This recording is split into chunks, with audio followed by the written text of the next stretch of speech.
కర్మ కర్మ అంటూ ఏమిటి మీకు ఈ కర్మ?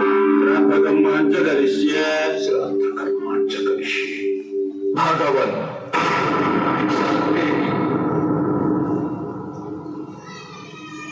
జడుడా, నా ఆజ్ఞ లేకుండా ఇంట్లోకి ప్రవేశించావు. ఎవరు? మీరు ఏ పితృదేవతలకైతే పిండం పెడుతున్నారో వాళ్ళందరి స్వరూపాన్ని నేనే. నేను చిదాత్ముడను.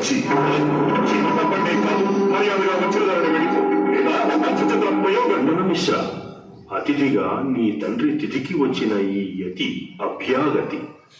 అతిథికి ప్రీతితో కాళ్ళు కడిగి భిక్ష ఇవ్వడం నీ విధి నాయనా.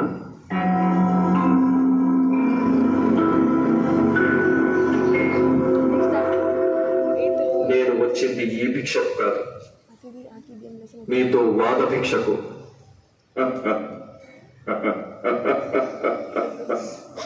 మాతో వాదం? మార్గమధ్యంలో మీ కులగురువైన కుమారిల భట్టు గారు ఇలాగే అని వాదనలో కూడి శివైక్యం చెందారు. ఇక వాదమే చేస్తారో అభివాదమే చేస్తారో మీ ఇష్టం. వాదాన్ని అంగీకరిస్తూ నిర్వివాదంగా జయం మహాదేనని ప్రకటిస్తున్నా. లేని మీ సొమ్ము ఉన్నట్టు వెలిపెడుతున్నాను. రాణి జయం వస్తుందని భ్రమపడుతున్నాను. అది ఇది ఏదైనా ఒక్కటిగానే కనిపిస్తుంది మాకు.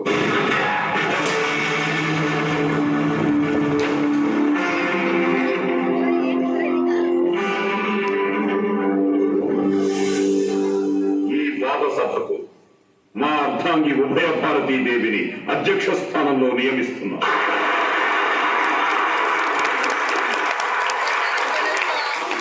స్త్రీలని ఇలా గౌరవ స్థానంలో నిలబెట్టిన మీ ఆదర్శాన్ని అభినందిస్తున్నాను. భర్త నిలబడి ఉండగా భార్య కూర్చోరాదు అంటారు. మిమ్మల్ని ఎలాగైనా నిలబెట్టడానికి మా అమ్మ కూర్చున్నట్లుంది.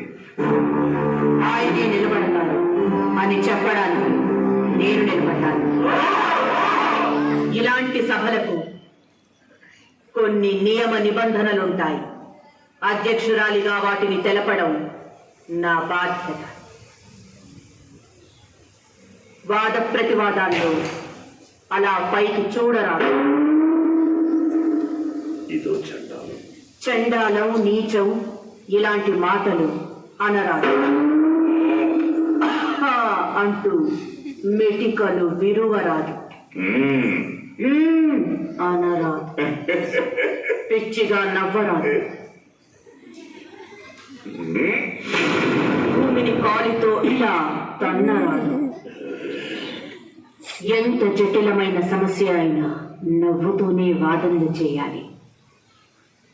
ఇది మీ ఇద్దరికీ తెలుసు అనుకుంటున్నాను. ఓయ్, ఇవన్నీ నాకు తెలుసు. నీకు తెలియడానికి అలా చేశాను, తెలిసిందా? ఈ వాదనలో మావారు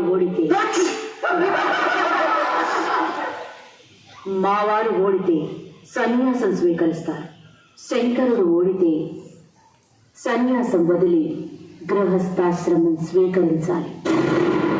ఇది వాద నిబంధన. ఓయ్ బాలబ్రహ్మచారి, నువ్వు ఓడినా నీకు లాభమే. ఎంచక్క తేడా వస్తుంది. ఈ మాలలు మహిమా సమన్వితాలు. ఓడిన వారి మెడలోని మాల వెలవెలబోతుంది.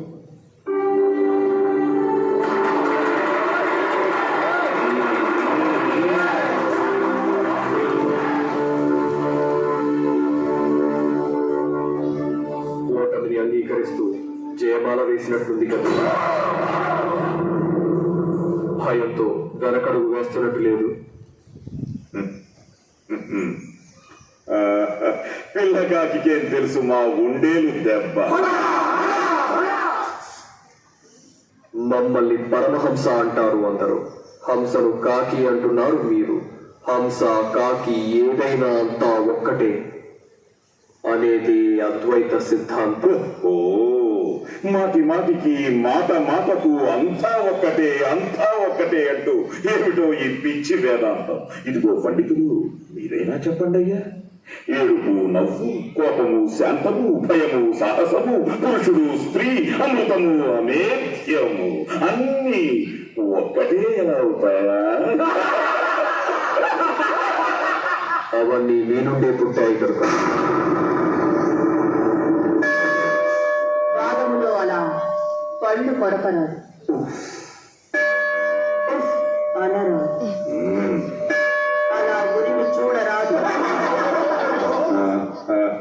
అన్నీ ఒక్కటే ఎలా అవుతాయో కొంచెం అర్థమయ్యేలా చెబుతారా బాల బ్రహ్మచారి గారు? చెప్పను, మీతో చెప్పిస్తాను. బాగా గమనించండి. ఇది కృష్ణ, ఇది తుంగభద్ర, ఇది గంగా, ఇది యమున, ఇది గోదావరి, ఇది కావేరి.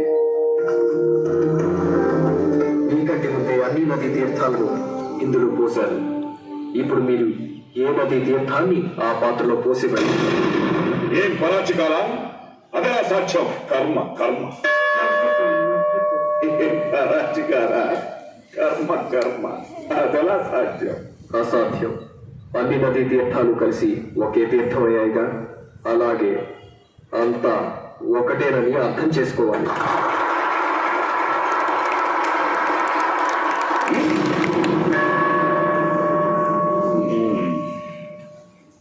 మా తల్లిని ఎంత కష్టపడుతున్నారు మీరు. ఇలా పశుడు కొరక రాదు, చేతి వేళ్లను ఇలా ఇలా రాదు.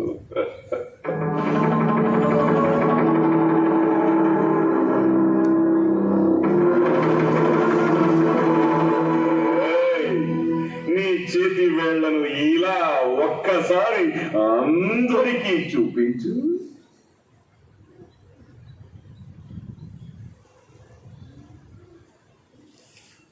అదేమిటి స్వామి, ఒకటి చిన్నగా ఒకటి పెద్దగా అలా ఒకతొక్కగా ఉన్నాయేంటి నీ వాదనలాగే?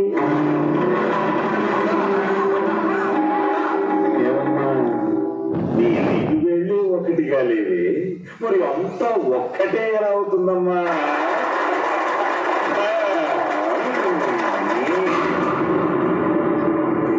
తిరిగిందా? అఖిల శాస్త్ర సమ్మతమైన మా కర్మ సిద్ధాంతం అర్థం కాని, అర్థం లేని నీ అద్వైతాన్ని అంగీకరించదు. అర్థమైందా? కానీ మీరు అంగీకరిస్తారు. చెప్పండి, నిన్న శ్రాద్ధ కర్మలో మీ తండ్రి గారికి ఏం పెట్టారు? ఎండా? మీ తల్లి గర్భంలో మీరున్నప్పుడు మిమ్మల్ని ఏమన్నారు? ఎండా?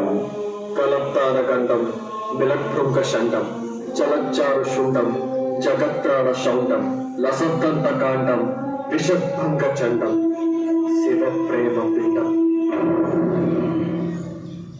తండ్రి శ్రాద్ధానికి పెట్టింది పిండమే, తల్లి గర్భంలో ఉన్నది పిండమే. అది సరే, మీరు పుట్టగానే మిమ్మల్ని ఏమన్నారు? ఇది తెలీదా?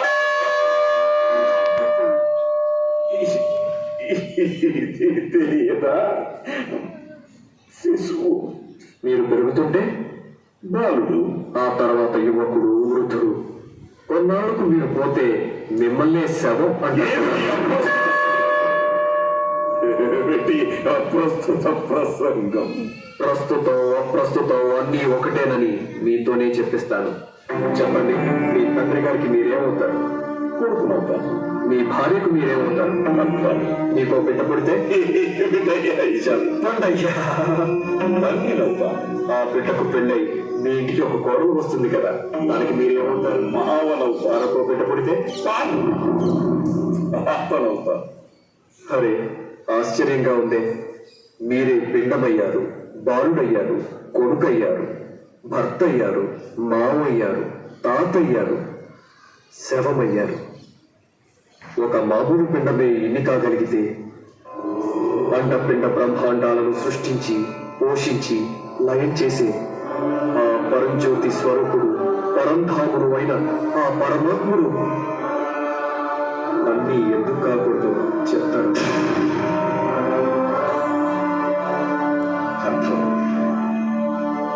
అంతా ఒక్క